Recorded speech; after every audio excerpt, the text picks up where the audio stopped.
All of my hardware and ammunition is custom-made by my ingenue of rude repute, Leto Mentragonius.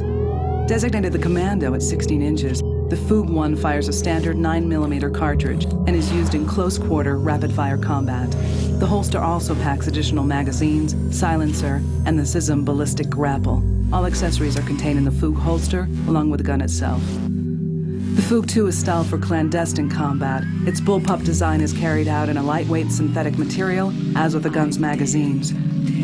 Designated the special purpose weapon at 9 inches, the Foog 2 can fire an array of projectiles. For example, the 44mm crawler drone grenade or the 32mm armor-piercing incendiary dart. The total explosive potential, including every round of ammo, every grenade and artillery shell I have ever fired, must be at least 1,400 tons. For a while I was trying to see how much ordnance I could expend on a given job, just to drive up the total to some target number of energy released.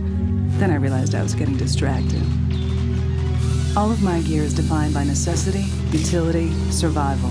I pack at minimum 1 pair of thermal vision infrared binoculars, 1 pair night vision contacts, extra Foog magazines, cartridges plus grenades, and several pair of wrist cuffs, finger cuffs, ankle cuffs, elbow cuffs, knee cuffs, and toe cuffs. Each pack comes armed for chemical immolation, either manually or automatically triggered, making self-annihilation in event of kill or capture a snap. Chastity is a most chimeric vice. One of my favorite exercises in applied irony was when that Gildemir character at last discovered that the key to my own heart of hearts was not to the exclusion of most others, but only to that of some. People just refuse to get it at all.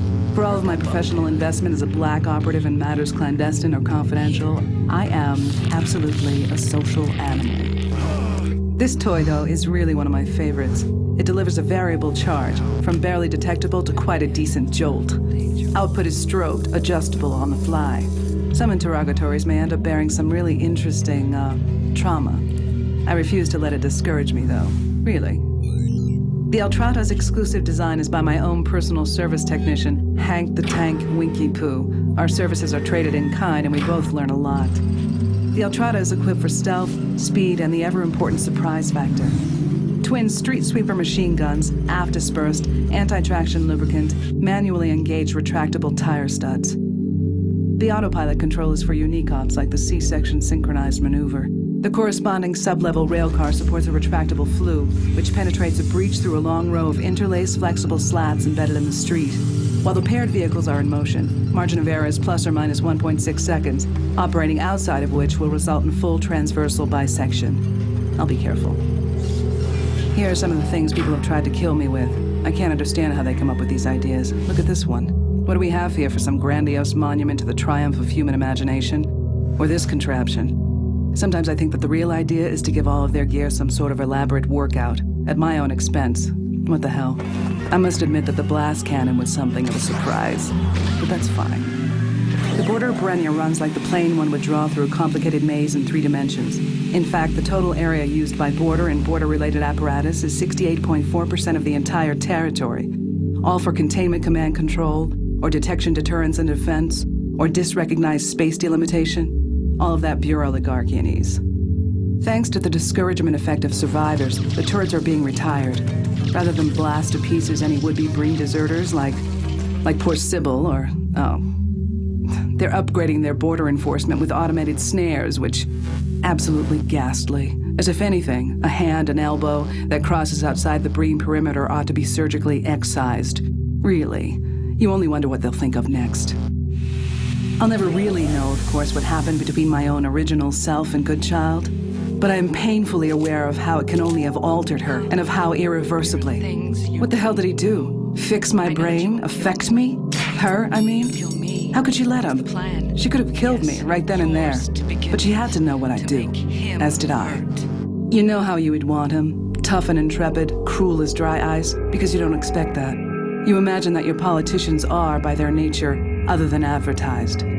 You've got every mean bootlicker pretending to identify with number 1. If I were him, I'd stick around for more of the action. I have never seen anyone with such a repertoire of outs. That ridiculous balloon thing of his? Nifty, huh? Compared to his rescue tentacle, that is. What a monstrosity. How much real estate does that dratted thing eat up upon any given deployment? What about their whole perfect world ideal? Their bureauligarchian big time?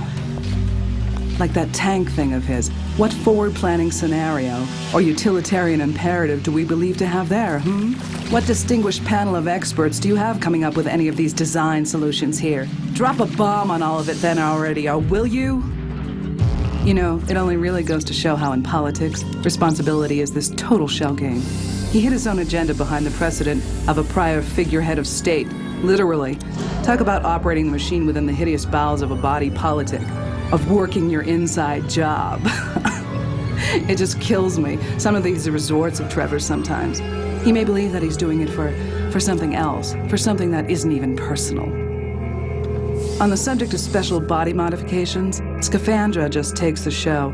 I have to wonder how many times she'd been in that operating chair of that particular lab of Trevor's, because whatever I was given to witness of all of her special capabilities, it wasn't the half of it.